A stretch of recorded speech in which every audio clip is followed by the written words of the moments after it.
the street. That's a request from the jukebox phone this afternoon from Nathan. For our theme, all week long we've been listening to some great songs, that among them that mention a hat. Thank you for that. Okay, next week we are cranking up the saxophone, turning up the volume on the sax.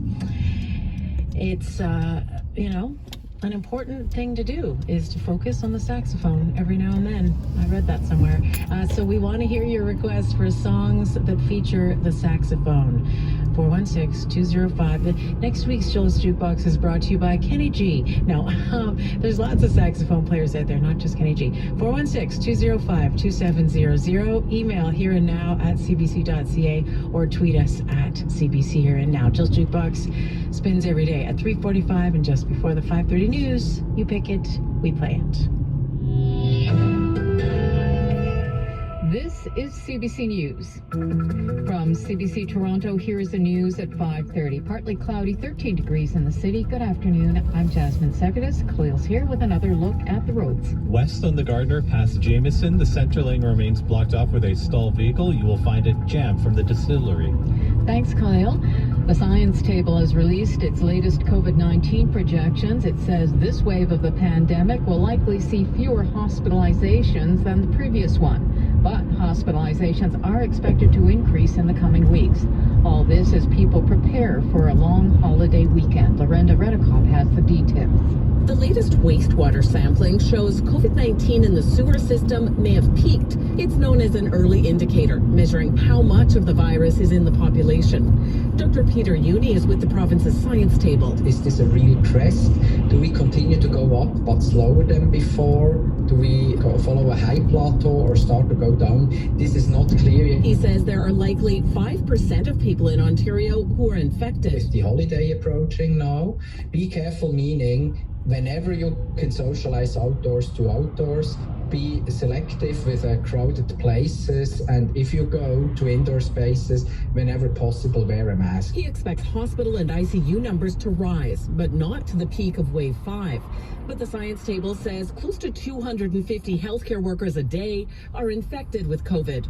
That's the same as the peak in January. Premier Doug Ford was asked his advice ahead of the long weekend. Stay cautious. If you're having 15 people over, put your mask on. And he says he'd be open to extending mask mandates in long-term care, hospitals, and transit if the chief medical officer recommends it. Lorenda Redekop, CBC News, Toronto.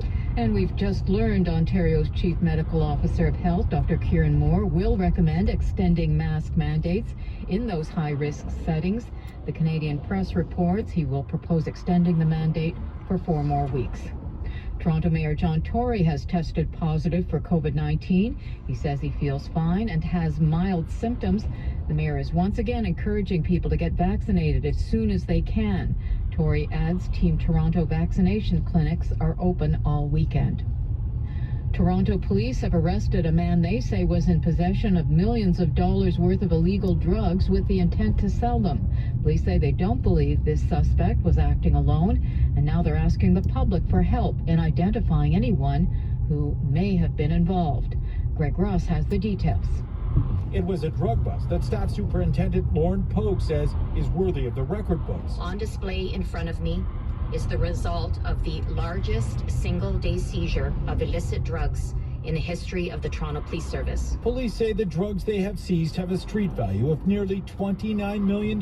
And Inspector Mandeep Mann says so far it's all been linked to just one person. On April 2nd of this year, they arrested 29-year-old Devontae Moores. Police say Moores was arrested in the underground parking garage of a building at 25 The Esplanade. He had drugs on him at the time, and they found more in a unit in the same building. Now in that unit, what we believe to be a stash house, they located an additional 139 kilograms of powder cocaine and 97 kilograms of crystal methamphetamine. Police also searched Moore's home, where they found $50,000 in cash.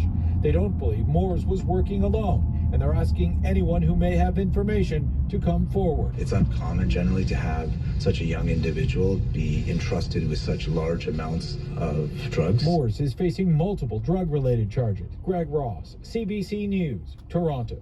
A Mississauga mosque is challenging the government to do more to help stop Islamophobia. A few weeks ago, an assailant wielding an axe, broke into the mosque. Fortunately, no one was seriously injured. As Ali Chiasson reports, the congregation wonders how many more attacks will happen before the government follows through on its promise to act.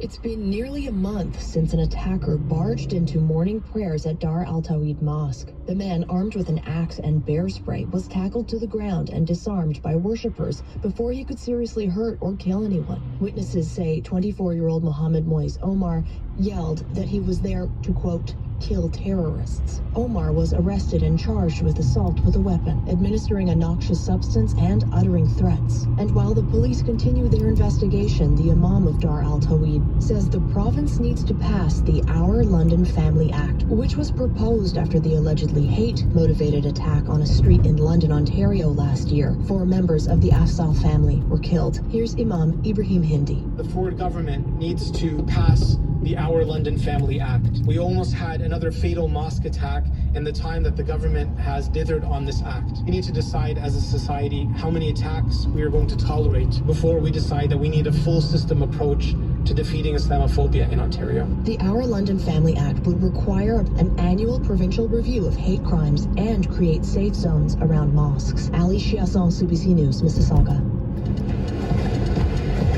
And the time right now is 5:36. This is Here and Now on CBC Radio 1. Khalil is here with a look at the commute. And Jasmine's still looking at a stall vehicle west on the Gardner, just past Jameson. A center lane is taken out.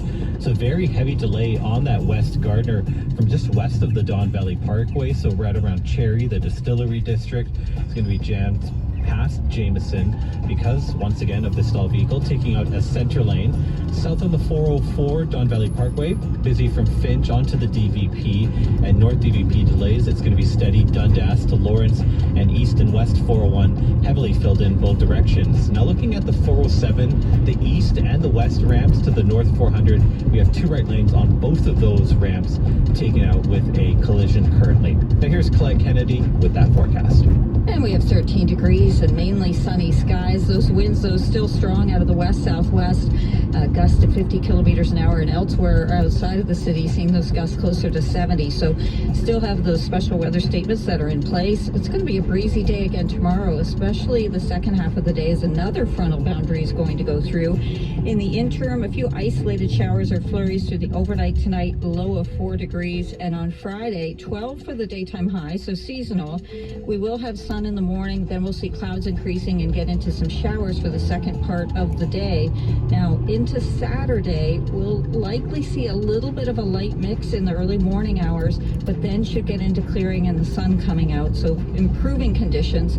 6 degrees though for the daytime high, and -2 overnight Saturday to Sunday morning, so much colder temperatures into the weekend. Easter Sunday, your high 8 degrees, mostly sunny skies.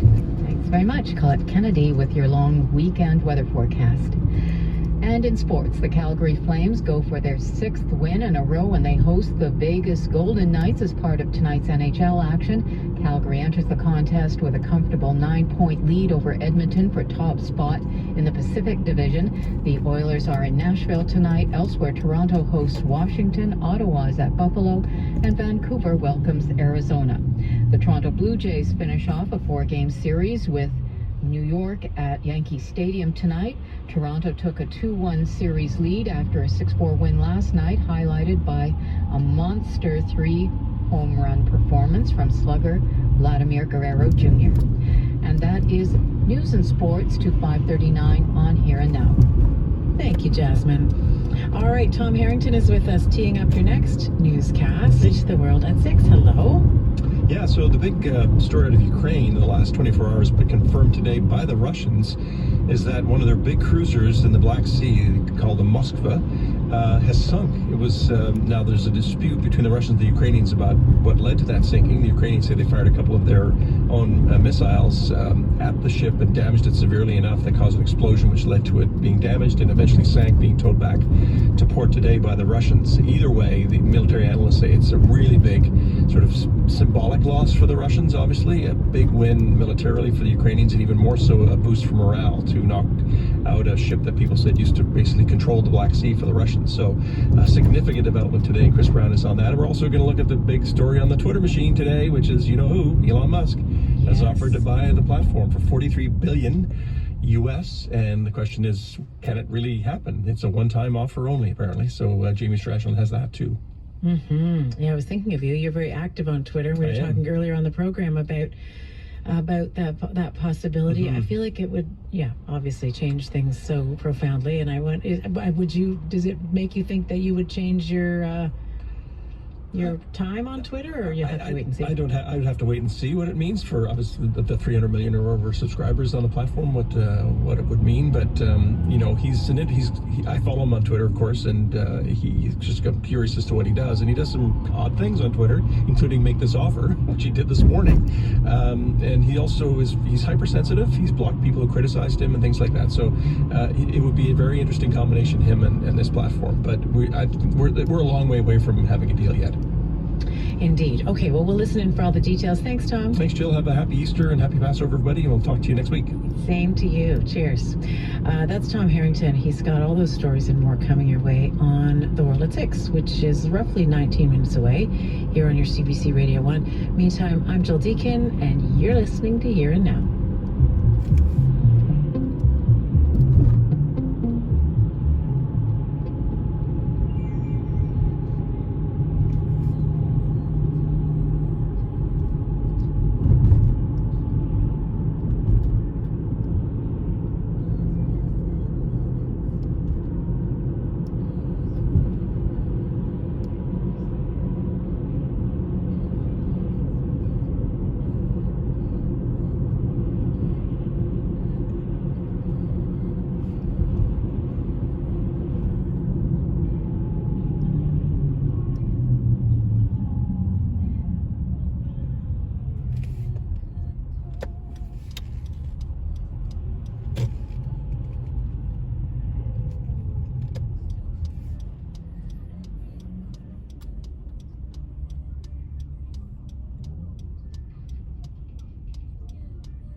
today because tomorrow is a holiday for a lot of people, for Passover, for Easter, Good Friday, and so on. So Khalil, tell me how things are looking at this hour in the commute. Yeah, Jill, nothing very fast happening on our major highways right now. So looking at the westbound Gardner, so we still have this stall vehicle just past Jameson. A center lane is currently taken out. So left and a right lane getting by, but it is jammed on the westbound Gardner from just past the Don Valley Parkway, and that's going to be solid all the way through to Jameson. Looking the rest of the way on the Gardner, no problems. The westbound QEW also moving quite well through Mississauga. It slows slightly as you go past the Ford plant into Burlington, though it does get quite heavy as you are passing by third line at the moment. The eastbound side of the QEW into Mississauga, you'll find a pretty heavy stretch. Winston Churchill on and off delays getting to Dixie. You're going to find the eastbound Gardner also busy from Kipling down towards the ramp to Spadina. Don Valley Parkway northbound delays as you go from Dundas to Lawrence. South 404, that's busy typically from Finch down to Lawrence. That's the case at the moment. And west on the 401 starts to pick up right at the Don Valley Parkway. It's going to be steady in pockets across the city to the 409 and into Mississauga. We have some more heavy delays, and again into Milton.